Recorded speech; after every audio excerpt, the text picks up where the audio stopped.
గతంలో రైతు బంధు ఉండేది, ఇప్పుడు రైతు భరోసా చేస్తామన్నారు. దాన్ని 15,000 వరకు పెంచుతామన్నారు. కౌలు రైతులకు కూడా రైతు బంధును రైతు భరోసాను అప్లై చేస్తామన్నారు. ఇవన్నీ కూడా ఇంకా స్టెప్స్ ఇంకా కనబడట్లేదు ఎక్కడ కూడా. ఇవన్నీ జరగడానికి అవకాశం ఉందా తెలంగాణ రాష్ట్రంలో? ముఖ్యంగా కౌలు రైతులకు కూడా డబ్బులు ఇవ్వడానికి అవకాశం ఉందంటారా అసలు? అంటే ఇప్పుడు ప్రభుత్వం ఒక 2-3 స్టెప్స్ అయితే వేసింది. గత ప్రభుత్వానికి భిన్నంగా గత ప్రభుత్వం 2018 ఖరీఫ్లో ఏదైతే ఒక నిర్ణయం తీసుకున్నదో రైతు బంధు ఇవ్వాలని, అప్పుడు అసలు ఎవరితోనూ చర్చ చేయలేదు. వాళ్ళకి తోచినట్టుగా ఒక దీవో చేశారు. దాని ప్రకారం భూములకి రైతు భరోసా ఇస్తూ పోయారు, రైతు బంధు అనేటువంటిది. దానివల్ల చాలా వేల కోట్ల రూపాయలకు దుర్వినియోగమైనాయి. కానీ ఈ ప్రభుత్వం హామీ ఇచ్చిన మేరకి సరే ఆలస్యమైంది. ఇప్పటికే వాస్తవానికి సీజన్ ప్రారంభంలో ఇవ్వగలిగితే బాగుండేది. కానీ రైతు ఎవరనేటువంటిది గుర్తించడానికి ఒక ప్రక్రియ అయితే చేస్తున్నారు. ఎన్ని ఎకరాల లోపు పరిమితికి ఇస్తే బాగుంటుంది అనేటువంటి చర్చ కూడా రైతులతో చేస్తున్నారు.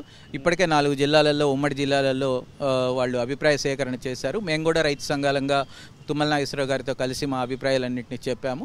మేము స్పష్టంగానే చెప్పాము, వ్యవసాయం చేయనటువంటి భూములకి, కొండలకి, గుట్టలకి, కాలనీలకి వీళ్ళందరికీ రైతు బంధు ఇవ్వాల్సినటువంటి అవసరం లేదు. రెండోది 10 ఎకరాల లోపు, 7.5 నుంచి 10 ఎకరాల లోపు తగ్గించుకొని రైతు బంధుని అమలు చేస్తే సరిపోతుందనేది చెప్పాము. మూడోది ఖచ్చితంగా మేము కోరింది కౌలు రైతులకు కూడా గుర్తించి ఇవ్వాలి. 2011 కౌలు రైతుల చట్టాన్ని అమలు చేసి దాని ప్రకారం కౌలు రైతులకు కూడా ఇవ్వాలని అన్నాము. ఇప్పుడు 4 జిల్లాల్లో కూడా ఎక్కడైతే ఖమ్మం కావచ్చు, ఆదిలాబాద్ కావచ్చు, వరంగల్ కావచ్చు, మహబూబ్ నగర్ కావచ్చు, ఇటువంటి చోట్ల ఎక్కడైతే అభిప్రాయ సేకరణ చేశారో అటువంటి అన్ని చోట్ల కూడా కౌలు రైతులకు కూడా ఇవ్వాలనేటువంటి డిమాండ్ గట్టిగా వస్తుంది.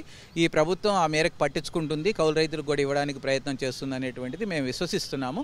అయితే ఆలస్యం జరగచ్చు. నేను అనుకోవడం ఈ అసెంబ్లీ సమావేశాల్లోపు రైతు భరోసా రాకపోవచ్చు, లేకపోతే ఈ రుణమాఫీ అయ్యేలోపు కూడా రాకపోవచ్చు.